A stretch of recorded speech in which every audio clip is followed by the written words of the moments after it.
BSF এর গুলিতে নিহত বাংলাদেশি পাচারকারী। নদিয়ার কৃষ্ণগঞ্জের বানপুর সীমান্তের ঘটনা। বাংলাদেশের দিক থেকে চোরাচালান আর বাধা দিলে বিএসএফ এর উপর চড়াও হয় পাচারকারী। নদিয়ার কৃষ্ণগঞ্জের বানপুর সীমান্তের ঘটনা। বাংলাদেশের দিক থেকে চোরাচালান হচ্ছিল, আর সেই চোরাচালানে বাধা দিলে বিএসএফ এর উপর চড়াও হয় পাচারকারী, আর বিএসএফ এর পাল্টা গুলিতে নিহত পাচারকারী। বিএসএফ এর গুলিতে নিহত বাংলাদেশি পাচারকারী। নদিয়ার কৃষ্ণগঞ্জের বানপুর সীমান্তের এই ঘটনা।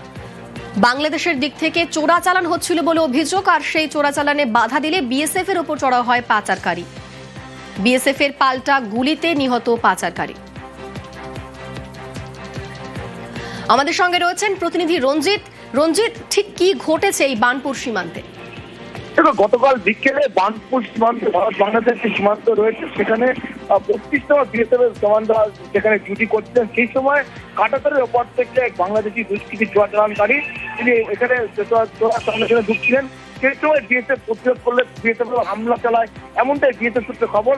এরপরে বিএসএফ এর গুলিতে সেখানে ঘায়েলের পরে তারপরে তার মৃত্যু হয়। ইতিমধ্যেই তার দেহ ময়নাতদন্তের জন্য কৃষ্ণগঞ্জ থানা পুলিশ কৃষ্ণগঞ্জ পাঠিয়েছে।